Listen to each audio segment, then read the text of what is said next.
नमस्कार दोस्तों सेबी की चेयरमैन माधवी बुच जल्दी ही रिटायर होने जा रही हैं।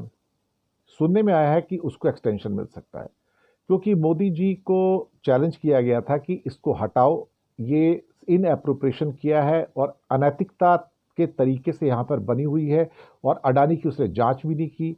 चंद्रचूड़ साहब ने कहा था कि हमें तो इन पर पूरा भरोसा है, हम हिंडनबर्ग पे भरोसा क्यों करें, ये हमारी इंस्टीट्यूशन है।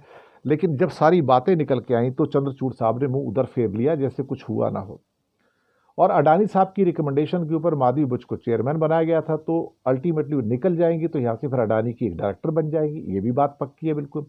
और मोदी जी को चुनौतियां पसंद नहीं आती कि कोई उनसे कहे कि भाई इनको हटा लो पोस्ट से, तो बल्कि अब ये बात निकल के आ रही कि माधवी बुच को हटाने की तो छोड़िए, शायद एक एक्सटेंशन भी दी जा सकती है।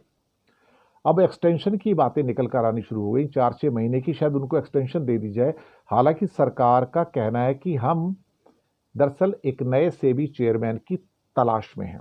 लेकिन यहां पर बहुत सारे सवालात उठ रहे हैं और वो सवालात कुछ इस किस्म के हैं जहां पर सरकार की नीयत पर ही सवाल है। इसमें अडानी तो इन्वॉल्व है ही, और अडानी की परमिशन के बिना या अंबानी की परमिशन के बिना तो नए सेबी के चेयरमैन तो आएंगे नहीं। तो एक किस्म से एक और गुलाम उस पोस्ट के ऊपर बिठा दिया जाएगा जो कि इनके नक्शे कदम पर चलेगा। तो मोदी जी पे तो कोई फर्क पड़ता नहीं, अगर मोदी को दे दे, चुनौती दे दे कि इसको हटाओ, तो कभी नहीं हटाएंगे। और टेरी महाराज का तो आपको केस पता ही है, मुझे कहने की जरूरत नहीं है।